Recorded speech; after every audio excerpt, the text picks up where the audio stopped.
It was October 21st, 1975, at the Omaha Civic Auditorium in Nebraska.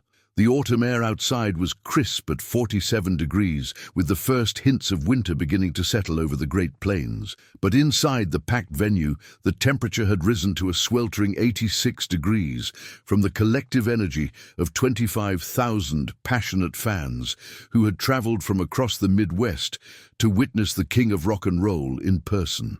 Elvis was building toward the emotional climax of one of his most powerful ballads when disaster struck without warning.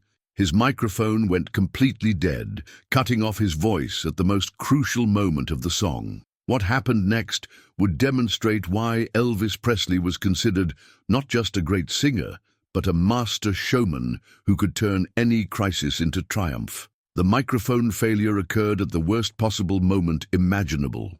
Elvis had been weaving musical magic for nearly 90 minutes, taking his audience on an emotional journey through his greatest hits and newest material. The crowd had been with him every step of the way, responding to his every gesture and vocal nuance with the kind of passionate enthusiasm that made performing a transcendent experience for both artist and audience.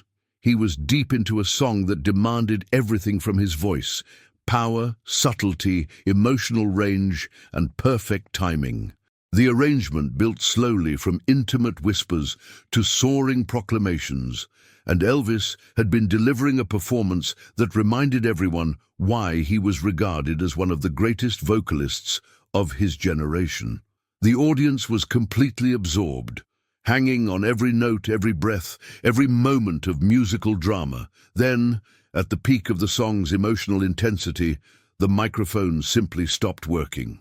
One moment, Elvis's voice was filling every corner of the massive auditorium with breathtaking power and beauty, and the next moment there was nothing but silence where his voice should have been.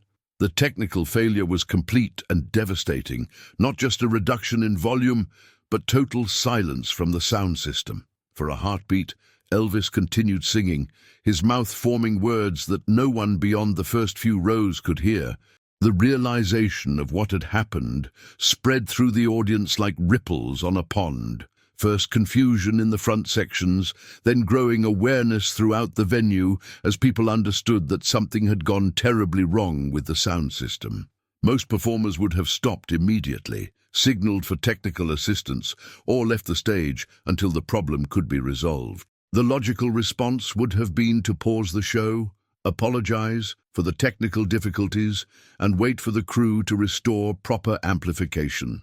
But Elvis Presley had never been accused of taking the logical approach when it came to connecting with his audiences. Instead of stopping or showing frustration, Elvis did something that would be talked about for decades. He stepped to the very front of the stage, spread his arms wide, and began projecting his voice using nothing but natural vocal power and 20 years of experience performing in venues of every size and acoustic condition. His voice, trained through countless hours of performance in small clubs before the era of sophisticated sound systems, cut through the vast space of the Omaha Civic Auditorium with surprising clarity and strength. Without any electronic amplification, Elvis continued the song exactly where the microphone had failed, his natural vocal projection reaching sections of the audience that seemed impossibly distant. The crowd's reaction was immediate and electric. The initial disappointment and concern transformed into amazement as 25,000 people realized they were witnessing something extraordinary. This wasn't just technical recovery. This was a demonstration of pure vocal power and professional mastery that few performers could have managed under any circumstances. Elvis moved across the stage with deliberate theatrical gestures, using his entire body to help project his voice and maintain visual connection with audience members in the farthest seats. His decades of experience had taught him how to use stage positioning, facial expressions, and body language to compensate for acoustic limitations and create intimacy even in massive venues. What made the moment even more remarkable was Elvis's decision to transform the technical crisis into an opportunity for unprecedented audience participation. Without amplification, the traditional barrier between performer and audience dissolved completely.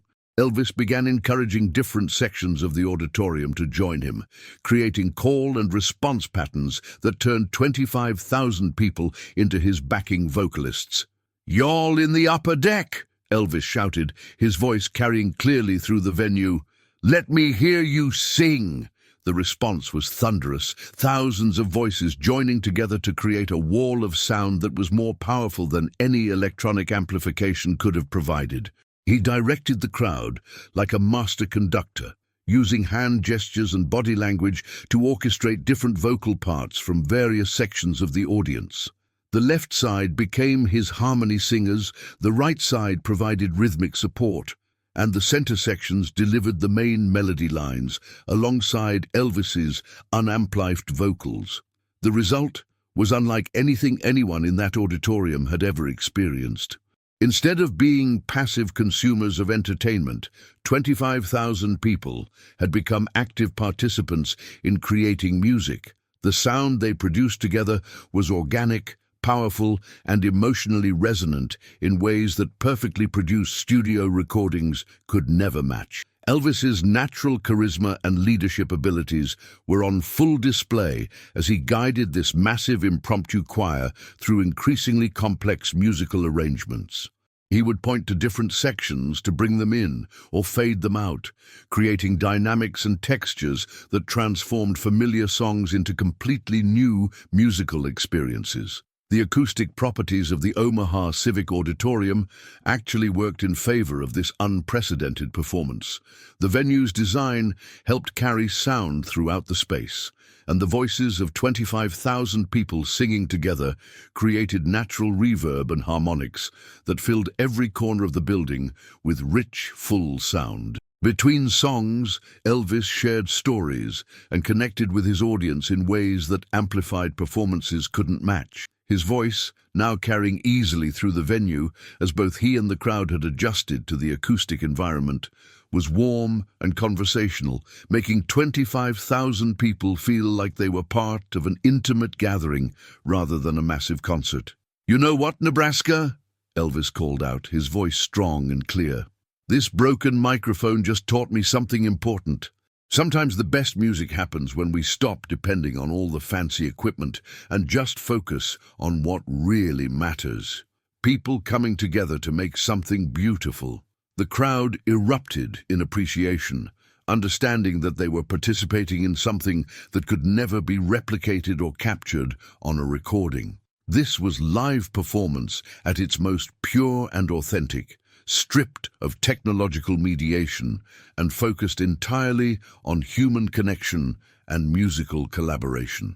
Sound technicians were working frantically backstage to restore the microphone systems, but Elvis seemed reluctant to return to amplified performance. He was clearly enjoying this direct, unfiltered connection with his audience, feeding off their energy in ways that electronic enhancement couldn't provide. When backup microphones were finally brought on stage nearly 30 minutes after the original failure, Elvis looked at them with theatrical skepticism. "Now, are these going to work better than the last ones?" he asked the crowd with a grin. "Or should we keep doing it the old-fashioned way?" The crowd's response was overwhelming. They wanted to continue the acoustic experience. 25,000 people were having more fun participating in music creation than they had ever had consuming professionally produced entertainment. Elvis spent the remainder of the concert alternating between amplified and acoustic performance, creating dynamic contrasts that kept the audience engaged and amazed. When he used the microphones, it felt like a special effect. When he performed acoustically, it felt like pure, authentic music. The climax of this extraordinary evening came during Elvis's closing number, which he performed entirely without amplification while conducting the entire auditorium in a mass sing-along that transformed 25,000 individual voices into one unified instrument. The sound was overwhelming in its power and beauty, creating harmonies and textures that seemed to make the building itself vibrate with musical energy. As the song reached its conclusion, Elvis raised his arms to encourage every person in the venue to sing as loudly as they could. The resulting sound was unlike anything captured in recording history. A choir of 25,000 voices joined in perfect unity, creating music that touched the soul rather than just the ears. When the song ended, the silence that followed was profound and respectful. Then slowly, the applause began. Not the usual screaming excitement of a rock concert, but something deeper and more emotional. People were crying, not from sadness, but from the overwhelming beauty of what they had just helped create. The standing ovation lasted for 15 minutes, with Elvis acknowledging the crowd's appreciation while also directing applause back toward them, recognizing their essential role in creating the evening's magic. "Ladies and gentlemen," he said when the applause finally subsided, "tonight you weren't just my audience. Tonight you were my partners in making music, and what we created together was more beautiful than anything I could have done alone." The microphone failure concert became legendary among Elvis fans and music historians, cited as the definitive example of how authentic artistry can triumph over technical difficulties. It demonstrated that genuine talent doesn't depend on technology, and that the most meaningful musical experiences often involve collaboration rather than passive consumption. Bootleg recordings of that evening became treasured artifacts among collectors, not because of their technical quality. Much of the acoustic performance was difficult to capture clearly, but because they documented something unprecedented. The sound of 25,000 people discovering their own musical power under the guidance of one of the greatest performers in history. Elvis often referenced that Omaha concert in later interviews, describing it as one of the most important performances of his career. "That night reminded me why I started performing in the first place," he would explain. "It wasn't about the microphones or the lights or any of the equipment. It was about connecting with people through music and helping them discover that they had beautiful voices too." Yet the story of the Omaha microphone failure serves as a reminder that our greatest triumphs often emerge from our apparent disasters, that authentic artistry transcends technological limitations, and that the most powerful music happens when performers and audiences join together as collaborators in creating something beautiful and meaningful.